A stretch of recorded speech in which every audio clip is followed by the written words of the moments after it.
मैं पूछना चाहता हूं जेल में इंटरव्यू कैसे हुआ? बजाय इंटरव्यू लेने वाले पे कार्रवाई होने के पुलिस के सामने दिया गया बयान एडमिसिबल नहीं होता है और इंटरव्यू के आधार के ऊपर चेंज कर दिया।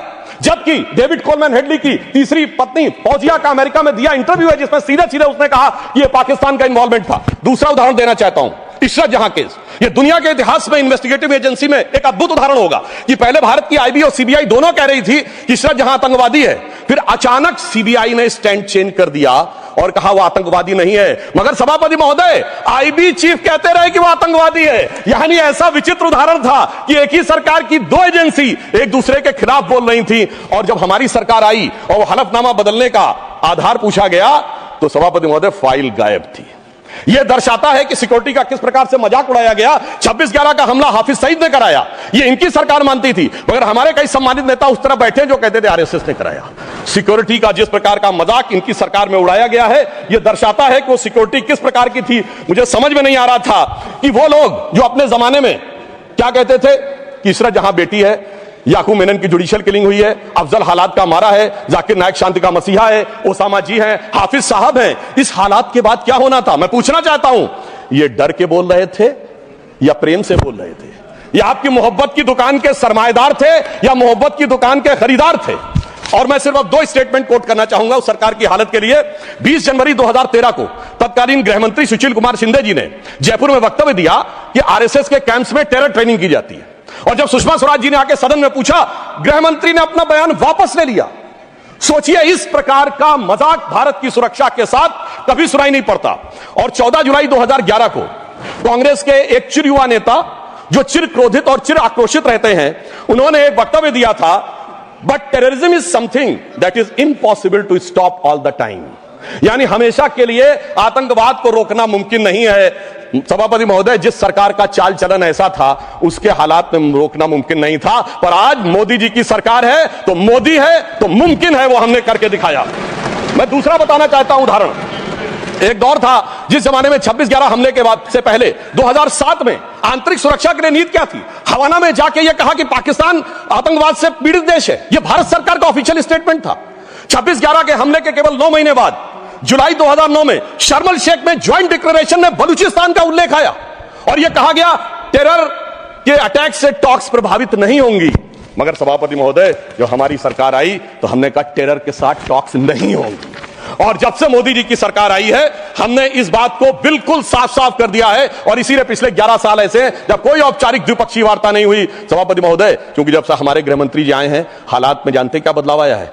उस जमाने में शांति के कबूतर उड़ा करते थे, अब गुरु गोविंद सिंह जी के बाज उड़ते हैं। और जिसे हम अपने लखनऊ की भाषा में कहते हैं कि अम्मा मियां वो दिन लद गए जब उस्ताद लल्लू खफाकते उड़ाया करते थे।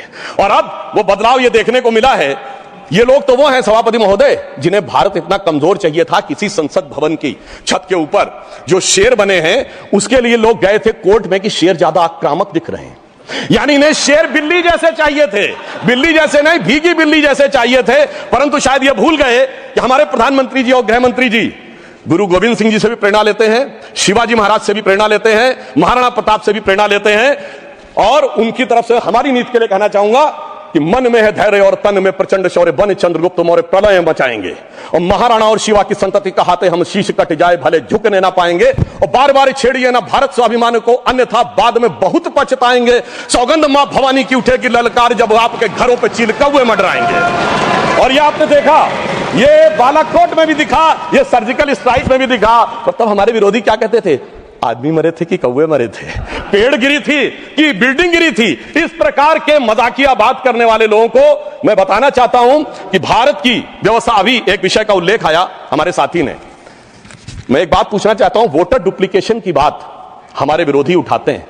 मैं कहना चाहता हूं, अगर वोटर डुप्लीकेशन की बात करना चाहते हो तो पहले सिटीजनशिप डुप्लीकेशन तो क्लियर कर लीजिए। क्यों नहीं एनआरसी के लिए हां बोल देते हैं, उसके बाद ये मुद्दा ही खत्म हो जाएगा। भाई, जब आप कह रहे हैं कि वोटर्स को लेकर आपके मन में संदेह है तो एक बार एनआरसी करवा दीजिए। दूध का दूध, पानी का पानी। मगर सभापति महोदय, एनआरसी क्यों नहीं करानी है? उसका कारण यह है कि पिछले चुनाव में सबसे बड़ी जीत कहां पे हुई है? असम की धुबरी सीट पे कांग्रेस के नेता रकीबुल हसन 10,25,000 से जीते हैं। और असम के जो हमारे साथी यहां बैठे होंगे, धुबरी को मिनी बांग्लादेश कहा जाता है। तो इसलिए एनआरसी नहीं करानी है, मगर डुप्लीकेशन का मुद्दा उठाना है। मैं पूछना चाहता हूं जो लोग इस विषय को उठाना चाहते हैं, मैंने तो बोला ही नहीं, मैंने तो सिर्फ ये तारीफ की वो जीते हैं। I have just put up the facts and nothing personal. I have said he has got the biggest. Sir हमने तो सिर्फ एक डाटा बताया है। Sudhanshu ji, take your seat. Honourable members, एक second, 1 second.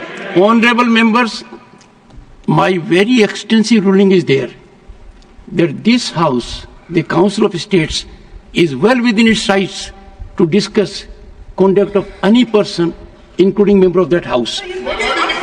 Not, I will look into a look. 1 second, 1 second. Honorable HM. मान्यवर, मैं बड़े ध्यान से माननीय सदस्य का भाषण सुन रहा था। इन्होंने कोई टिप्पणी माननीय सदन के दूसरे सदन के सदस्य के लिए नहीं की। इनका जीत का मार्जिन बताया, वो रिकॉर्ड का हिस्सा है मान्यवर, भारत के चुनाव आयोग के रिकॉर्ड का हिस्सा है। और इसमें अगर थोड़ा ऊपर नीचे होता होगा 2-5 हजार, तो कल भाई लेटर देकर सुधार देना सुधांशु। एक सेकेंड माननीय सदस्यगण, इसी सदन में जब तत्कालीन सदन के नेता पीयूष गोयल जी ने लोकसभा के सदस्य जिन्होंने विदेश में जाकर भारत पर कुछ टिप्पणियां की थी वो मुद्दा उठाया, तो एक पॉइंट ऑफ ऑर्डर रेज किया गया और पॉइंट ऑफ ऑर्डर का मैंने निर्णय दिया और मैंने कहा कि अपने रूल स्पष्ट हैं और रूल ये कहते हैं कि लोकसभा के सदस्य के बारे में चर्चा यहां हो सकती है। अंकुश एक है नियम में, नियम बहुत स्पष्ट है कि आप आरोप नहीं लगा सकते और आरोप लगाते हो तो सभापति को सूचित करो। मैंने बारीकी से तत्कालीन सदन के नेता पीयूष गोयल का बयान देखा। उन्होंने लोकसभा के सदस्य के बारे में जो कुछ कहा वो हूबहू लंदन में उन्होंने कहा और चूंकि वो भारत विरोधी था, as it is I have to give my ruling. Sudhanshu ji, you will conclude tomorrow. The House stands adjourned to meet at 11 a.m. Thursday, the 20th of March 2025.